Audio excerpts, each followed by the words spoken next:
Welcome to week 12 here on the island, the Fantasy Island podcast. I am Bombo, and I will be giving you a last minute refresher on the trade deadline, players to add, players to deal, and strategies to help you improve your team and your fantasy football experience. Make sure to like, follow, and interact with all things Fantasy Island Pod on whatever platform you are using to listen to this right now. Let's go. The trade deadline is approaching. It's usually around Tuesday, around week 12, Thanksgiving time. So I'm going to go over some people that you should trade for, some guys that you should trade away, and just overall strategies when it comes to trading. We're going to start off by just going through the whole idea of trading. If you're one of these guys that doesn't like trading, it's probably because you're scared that you're going to get the bad side of a deal. We tell you on the show all the time, stop being scared, sack up. Trading is a part of the fantasy experience. You don't want to short yourself on something that makes the game more fun. And for those that are trying to look for a deal, it's real easy. If you're new to a league, even if you're familiar with the league, you should be trying to actively see who in your league is more willing to make a deal. Some apps will allow you to see how many moves a team has made. If you pay attention to the waiver wire, or if you pay attention to just moves made daily, you know pretty much who the teams are that are actively doing everything they can to try to make it. Teams that are actively doing what they can to make a change with their roster. Hey, in every league, you have that guy that drafts and literally leaves his lineup the way it is. He'll use his bench, doesn't try to improve anything, doesn't try to make a trade.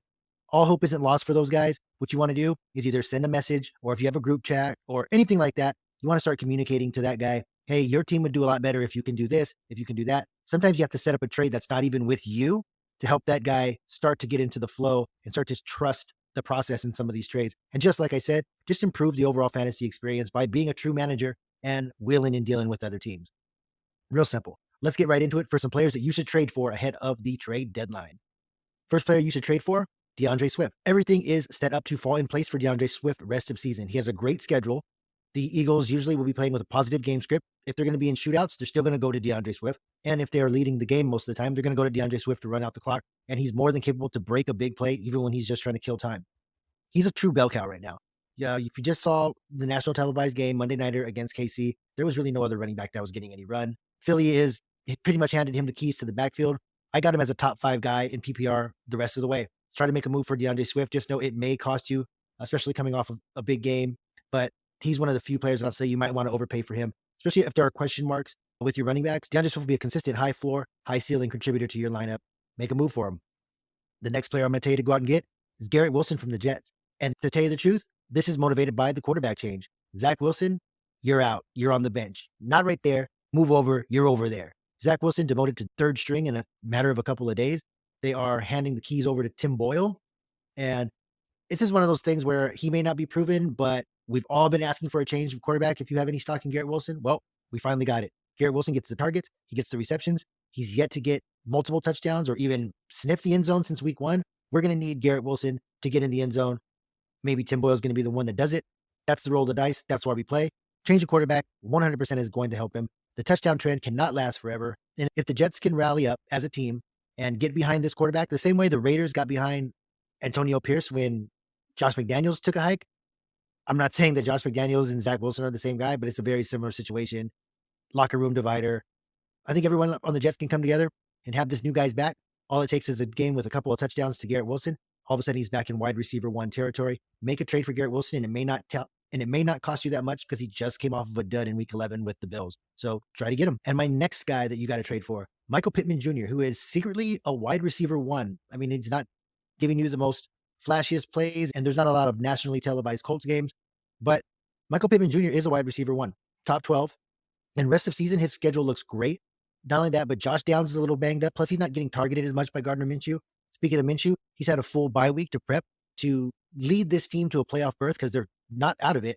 And I think right now, if you trade for Michael Pittman, you're getting a wide receiver 1, and you should try to get him for a wide receiver 2 price, especially from people in your league that aren't too hip on what he's been doing. Maybe the owner knows what he's doing, but if you give the Michael Pittman owner in your league a wide receiver 2 plus a piece, you can get Michael Pittman Jr. I'm pretty sure you can. And then you leave him in your lineup for the rest of the year.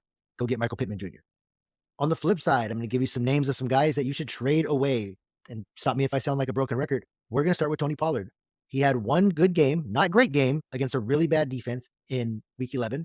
Sell high immediately. The Cowboys are going to go back to their bread and butter, and that's throwing the ball all around the field. Plus, eventually, Rico Dowdle is going to eat into this backfield. It may not happen this week, may not happen next week, but he's going to eat into this backfield. He's going to vulture some touches away from Pollard at the goal line. If not, Dak is going to take goal line touches away from Pollard.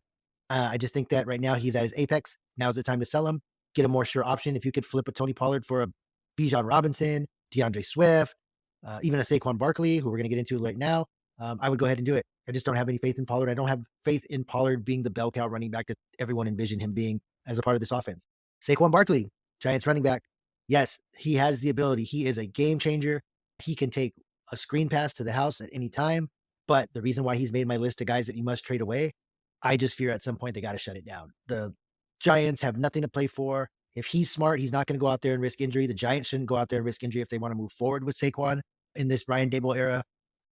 So you run the risk of them eventually getting so far out of it and being down so bad that they eventually just turn to see what else they have in that backfield and they shut Saquon down. If not shut him down, definitely limit his carries. And no longer will we see Saquon getting 25 to 30 touches a game. But if you are a Giants fan or you are a huge Saquon fan, I think right now, for the exact same reason why I'm saying you should get rid of him, you could probably acquire him on the cheap, but you're still running that same risk. Saquon being shut down towards the end of the year. I hate to see it because I have stock in Saquon, but he is in my starting lineup for now until some other options come up, but he's definitely not a set it and forget it. And for our last trade away, we're going to say trade away that backup quarterback. Hear me out. I'm going to throw some names at you. And these are some guys that were either picked up off the waiver wire or drafted on the back half of drafts just to back up a quarterback.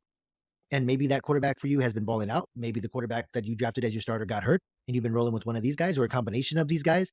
But Brock Purdy, Sam Howell, Justin Fields, Josh Dobbs, Kyler Murray, these are all guys that were heavily available on the waiver wire at some point during the year. And maybe a really smart manager was able to pick these guys up. And now they're rocking with two good quarterbacks. Basically, what I'm saying is if you got two good quarterbacks, choose which one you want to ride with for the rest of the year. Take that other one and try to get a haul from them. Because I guarantee you in your league, there's a guy that got none of those quarterbacks and he's out there starting Kenny Pickett or he's out there starting Matthew Stafford. If you have a good, high quality backup quarterback, trade him to the guy that's hurting, trade him to the guy that's fighting for a playoff spot and has a big hole in his lineup at the QB position. I guarantee just start off the negotiations, send him a trade, see what he'll ask for. Just don't ask for a quarterback back. We can get a lot of depth and some quality pieces for a starting quarterback, especially one that puts up top 10 numbers. Go for it. And like we tell the listeners, it all comes down to how comfortable you are with the league, how comfortable you are with your league mates. And, at the trade deadline, you want to start rapid firing off proposals because you're going to miss 100% of the shots you don't take.